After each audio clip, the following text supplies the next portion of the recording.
People ask me all the time, how'd you do it, Misty? How did you raise 4 kids, start a thriving nonprofit, which is really a business, work in full-time ministry, do all the things, and keep your home orderly? I don't know how I did it, but I learned in the early years of parenting that order was essential to the well-being of this mama and our family. My name is Misty Hughes, and I'm so glad you're here with me today on Mom to Mom Mentoring. You know, when I was a younger mom, raising 4 amazing human beings, I looked and longed for an older, wiser, Jesus-loving woman to walk alongside of me. You know, someone I could watch, ask questions, and learn from her life experience. Someone who didn't judge or condemn me. I longed for a mentor, and I struggled with finding one. So you know what I decided? To be a solution to the problem. Over the years, I have mentored thousands of women, both personally and through the resources I've developed. Beloved, I am your gratitude guide, your celebration coach, and your mom mentor. This podcast is to help support you on your journey as a marvelous mom. I want to share one of the biggest life lessons I learned from those early years: simplicity. So here on Mom to Mom Mentoring, my goal as your mom mentor is to keep it simple.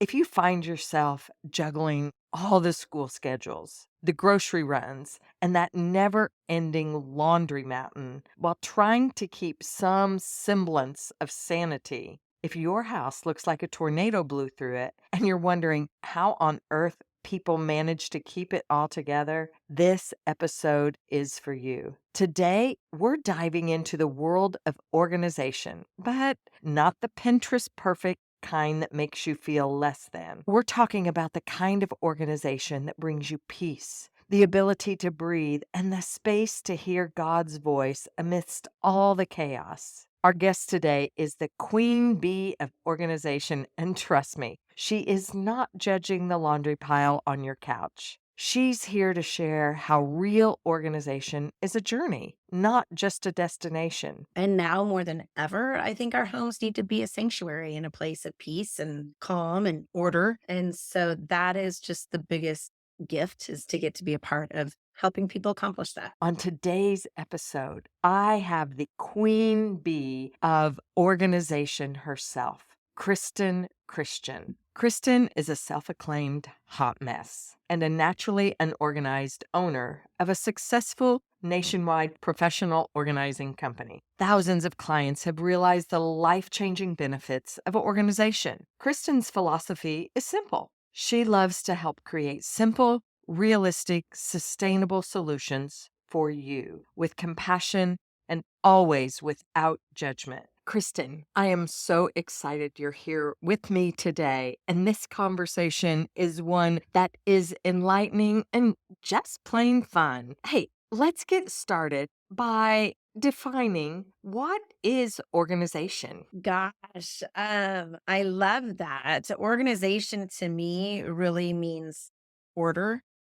It means peace, the ability to breathe easily, the ability to be present, to hear God's voice. It just is Notice I didn't say perfection. No, I did not hear the word perfection. That definition makes me want it. When I first met that queen bee of organization, my thought was, oh, I need to be more organized. I'm sure you get that a lot. It's so funny because once people find out I'm a professional organizer, like, oh my gosh, your house must be so perfect. And, you see them kind of step back and they think you're going to judge. I'm like, oh my gosh, we're all in this together. It's a journey, not a destination to get there. So I just always remind people, well, I need organization too, because I've got 4 kids and life is crazy and going, and we're all in that space of just so busy. And the thing that makes me sad and what I see so much and why I love, love, love what I get to do is that we are, as Americans, we're consumers. We're always consuming things. We're going Mach 80. So there's this influx of stuff coming in. Stuff's easier to get. It comes in less than 24 hours. So then pretty soon we're serving our homes, we're serving our stuff rather than the other way around. And now more than ever, I think our homes need to be a sanctuary and a place of peace and calm and order. And so that is just the biggest gift is to get to be a part of helping people accomplish that. What does it look like for me to serve my stuff? To have to literally move stuff in order to cook dinner, to have to move stuff to get into bed, to have to move stuff to sit on the couch, to always have like a receiving department at your front door because of all the packages coming in, to be stressed about your finances because of everything that's coming in. So to not be able to find things, to feel this sense of disarray, angst, and unease. I've had a client tell me that when the garage door went up at the end of the day, they wanted to turn their car around and go back to the office. Like that kills me. So to me, that's serving your stuff and serving your home Okay. where it should be the other way around. That brings a lot of clarity and allows me to ask that question. Am I serving my stuff as I look at the pile on my couch over there? Kristen, have you always been organized? I would love to hear your organization journey. No, absolutely not. I am so not naturally organized. It's not how my head thinks. I'm truly a big old hot mess. But I found organization as almost like a magic tool or a wand that helped me be a better version of myself. I've got 4 kids. When you're setting up home and life is crazy and busy, and it seems like all that is happening is stuff coming in. And so I realized very quickly that my habits and the way I was going about things were not going to work. They weren't going to serve me well, right? I became almost infatuated with organization and hungry for more knowledge on that. And then I would just kind of watch people. I had some people in my life that were very much naturally that way. I would stand in awe of those people and then kind of would emulate some of their habits that I saw. It's a lifelong journey for me. There's seasons in my life that I'm better at it or more orderly than others. So, did you just wake up one day and say, I think I'm going to pursue organization? Where did your aha moment come from? I don't know if there was ever an aha moment like that where it's so crystal clear, but I do remember in our first home at the tiny house, it's like the size of a shoebox and having my first baby, and there's just stuff upon stuff upon stuff coming in. And I was very quickly feeling all those kind of those emotions that I just talked about when you're serving your stuff and you're serving your own. That was a lot for me. I was longing for order and simplicity and calm in a season of my life that was anything but. I think I did early on in my mothering career realize that I gotta create that or I'm gonna drown in all of this. And since it wasn't a natural thing for you, you had organization mentors, whether Yeah. they knew it or Yeah. not. Oh my gosh, my Aunt Betsy to me is like the ultimate bee. I mean, she just was always just so orderly and organized and just how she did things. And my best friend, who's my business partner, same thing. I just followed people that I loved, but then also did a lot of research and reading. Many of the listeners to Mom Mentoring are young moms that are trying to start a business or out working the 9 to 5. You were still very much in the parenting mode when you started Be Organized. Your kids weren't out of the house. How did you manage it all?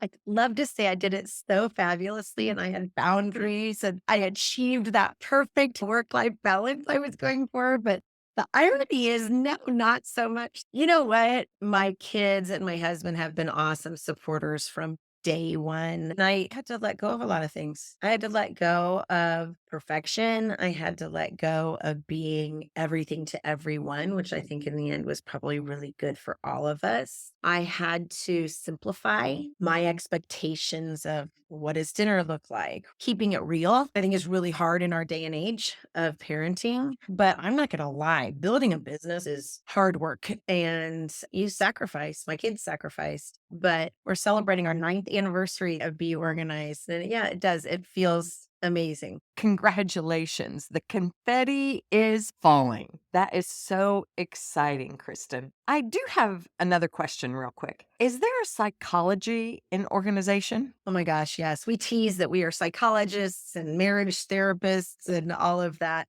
I always say if you were to go to a doctor and say you're having migraines, he's not going to throw a bunch of medicine at you. He's going to determine what's going on. Do you wear glasses? Do you wear sunglasses? How much caffeine do you drink to figure out what's the root cause of your migraines? Well, we do the same thing with organization. I think all too often people think, oh my gosh, I'm going to go to the Container Store or somewhere and buy a bunch of organizing material. Therefore, I am organized. But no, really what you've done is brought a whole bunch of new stuff into yours, right? And so to me, organization really, it's got to be customized and it's got to be sustainable. And so we work with our clients to determine what their relationship is with their stuff. You've got to get to the root of, are you a crammer, jammer, stacker? Are you a memory keeper? Everybody has a relationship with their stuff. We have created actually 7 profiles that helps you to define what is your prominent or primary profile. Sometimes I'll present them and people will be like, I'm all about that. But it depends on what season of life you're in. Example, when I was a young mom and it felt like the kids were just growing so fast, it was hard for me to let go of even pajamas they'd outgrown. And any little thing they've scribbled on, I wanted to hold on to, and doctor's notes from the well visit because I was being a memory keeper, right? Now, in a different season of life, I'm like, get it all out. Got the things that really bring me joy and bring me those happy memories, but I don't need all of it. So you see how different seasons of your life. Ooh, it sounds like it might be a really good idea to know my organization profile. How do I find that out? Well, we have a quiz on our website. You can go on and take it. Is it scientific? No, but it just starts the conversation and helps you realize, like, I am really being a just in caser in buying this. I don't really need it. Am I buying this just in case? Or so it really helps you not only with the items that are in your home now, but with your consumer habits. And that's what I think is so fascinating to help people with because we don't want to just create order here and then you continue on with your same habits. We want to help tweak those habits. Okay, it sounds like awareness of what my organization profile is pretty important. But then can I start to manage it? Definitely different things work differently with different profiles.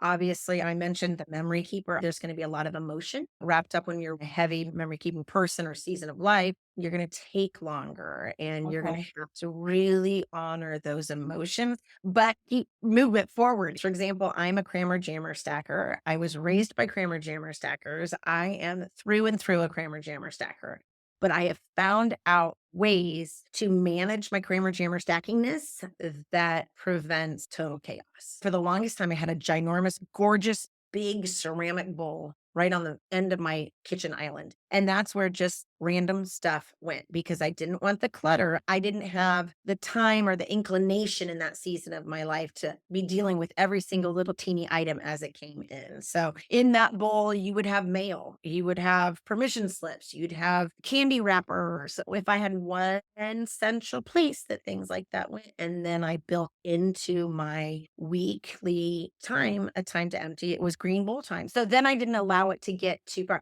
What true Kramer Jammer stackers might do is, well, this is full. Gonna put it in the closet. I'm gonna get another thing out, right? You just cram and jam and stack yourself out of your own. Yeah, been there, done that. Oh my gosh, that sounds like an amazing tool. I have a sneaky feeling I might be a Kramer Jammer stacker. Before I post this episode, I tell you what, I'm going to go take that quiz. And at the end of today's episode, I will tell you what my organization profile is. That'll be so much fun. Kristen, I'm wondering about the mom that is out there saying, this all sounds great, but where do I even start? Well, it can be so paralyzing and so overwhelming, especially if you're just at a crazy nutty season of life. And when you've got littles, it is. So first, I would say take a deep breath. Give yourself grace, realizing you're doing so many important things. Keeping your kiddos safe and loved and guided and fed is so much more important than organization. So letting that go, let perfectionism go. I think in this day and age with social media right at our fingertips, there's such an opportunity to self judge. So that's always my first thing is just give yourself grace. Remember, it's a journey, not a destination. And then start small. Start little itty bitty things that you can do now to help your future self. Start with a drawer. If you don't have time for a drawer, start with your purse. Start with the front seat of your car. I didn't say your whole car. Start small so that you can have one little space of order that you can go back and visit and get all excited about. And then that will help you continue on. Then also, I think watching what's coming in your door. Become a really hardcore gatekeeper. I always say there's 3 rules to getting and staying organized. They're simple, but they're not easy. The first is own less. You got to own less. And I'm saying all of us, because as Americans, we all own way too much. And that really is the number one culprit of why we feel so unorganized and cluttered. And then the second is to assign a home for everything else in your. So if you've decluttered, you've power purged, you've done all that, you're being a good gatekeeper. But if you haven't assigned a home for everything in your home, chaos and clutter is going to reign. And so that to me is like the holy grail of organization. I used to tell my kids, if it doesn't have a home, its home will be in the trash. Yep. I will find a home for it. Yes. You don't And want problem finding a home for it. yeah. I was a single mom and I had 4 kids and we had stuff. But at the end of the day, everything had to be in its home. Now, a home might be just a tub with all the cars, Right. but they were at least home. And I think that's a good point you make, that they weren't perfectly organized, but they were all in the home and contained. And that to me is organization. So many times people think, oh, but I have to label it beautifully. And no, you don't. Have a universal home for that. And to me, that's organizing. If you have a drawer for all of your socks and they're thrown in there and not connected, that's still organized because they're in a home. They're not all over your bed or on the floor. They're organized. They're in a home. And so give yourself grace for that. Gosh, that makes me feel like a winner. See, you're organized. But it's a 2-part. That first point, rule of getting and staying organized is own less and then assigning a home. But what you're putting in that home is only what you use and need, right? So you've gotten rid of the rest. So naturally, owning less and assigning a home creates order. Okay. After we're done with this conversation, I'm probably going to go get rid of about 20 pair of socks. Yes. Yes. Because you go for the same socks over and over and over and over. The same thing. You go for the same spices over and over and over. Like I always challenge people. I bet you there are 8 to 10 spices you use over and over, and the rest sit there until one shining moment now in a 3-year period that you use it. So get rid of it and just being really honest with yourself of what it is that you need. We've covered 2 of the 3. Own less, assign a home.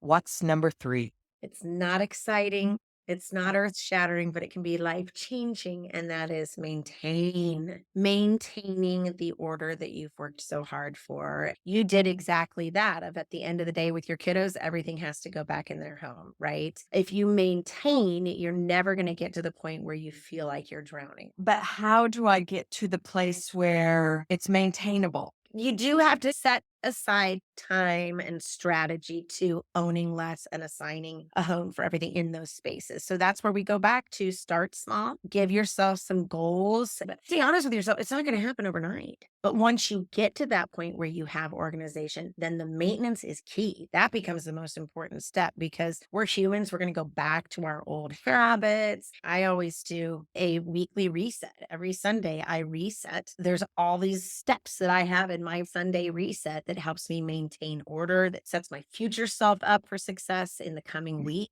When I'm doing that, I'm maintaining, I'm retweaking, I'm consolidating, throwing empty cracker boxes out. So if I'm doing that on a weekly basis, it never gets out of hand. And it really helps me feel kind of buttoned up and ready to go for the coming week. I like having it on Sundays because then I really get to unplug and just be on Saturdays. However, I'm in a stage of life. I've got older kids. I'm not changing diapers. I have more of that fluidity of time to really dedicate some significant part of my Sunday to that. That's how I've chosen to do it. But don't be an all or nothing kind of person. Have a Monday or a morning reset and an afternoon reset, an evening reset, or whatever it is that helps bring that order around. A little teeny amount of resetting now can greatly benefit your future selves. I'm going to do a little favor for my future self and do this right now. For your future self.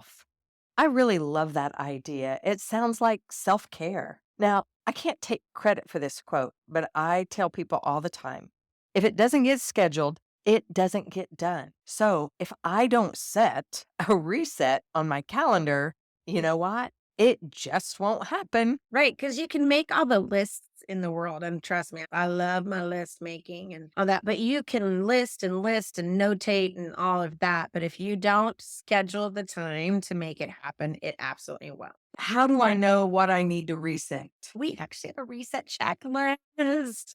Sometimes I think if you just even use that different terminology rather than maintenance, it's reset. Maintenance sounds so boring, right?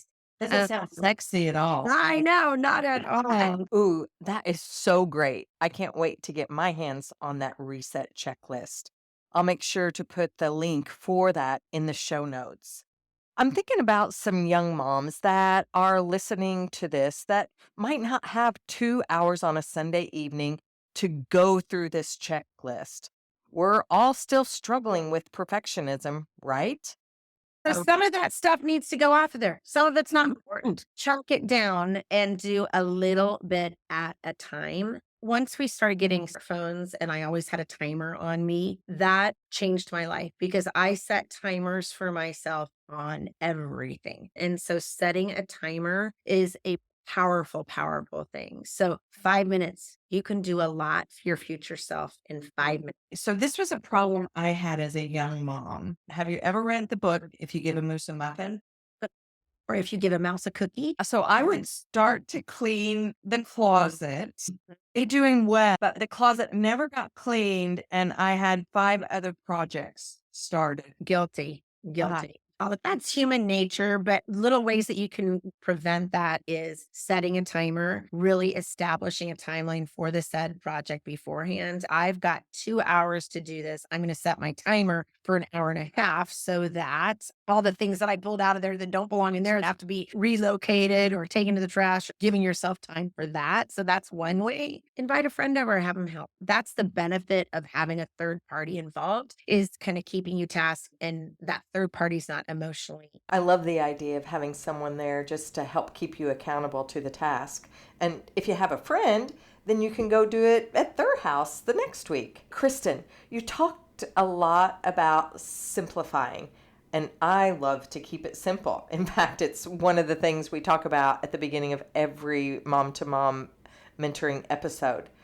But we have talked about a whole lot of different things that we can do, not just for us in the here and now, but for our future self. If you're going to leave a mom with just one thing, one little nugget for her heart, what would that one thing be? Take a deep breath and just give yourself grace. There's so much of looking over your shoulder of how everyone else is doing it and feeling everybody else is doing it better. Make a list of what you do well in your home as far as organization. Write a list of where you succeed and excel in organization. And then again, I'm going to be a big writer of lists. Write a list of those areas that you want and then just chunk it down and be realistic. Just be realistic. Kristen, this has been such a fun and enlightening conversation with you today.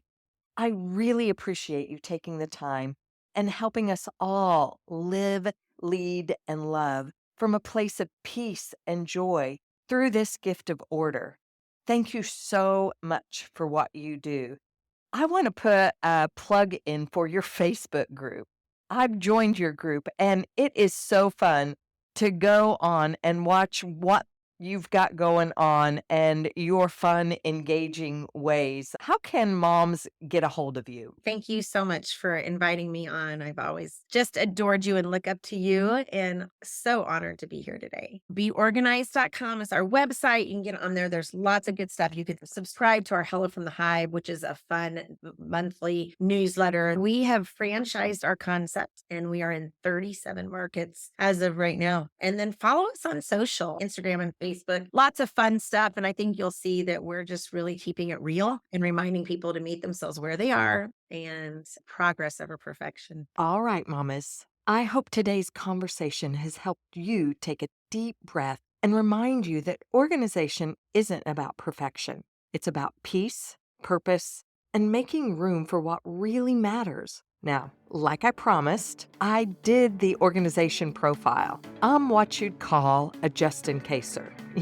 I like to hold on to things just in case I might need them one day. But here's the thing, whether you're a just-in-caser like me or you've got your own unique style, there's grace for you on your journey. It's about finding what works for you and brings you peace. And speaking of finding peace, if you are ready to experience more calm, clarity, and confidence in your home and heart, I want to personally invite you to join my Transform Mom 6-week cohort. It's starting soon, and it's designed to help busy Christian moms like you reclaim your joy, live with intention, and get organized in a way that brings life and freedom. Head to the link in the show notes and join today. Spots are filling up, and I'd love to see you in there. Before we wrap up, don't forget to hit follow so you don't miss any future episodes. And if this conversation blessed you, share it with another mom who could use a little more peace in her life. Let's spread this message of grace and encouragement far and wide. Thanks for tuning in to Mom Mentoring. Until next time, keep living, leading, and loving with a heart full of joy and peace.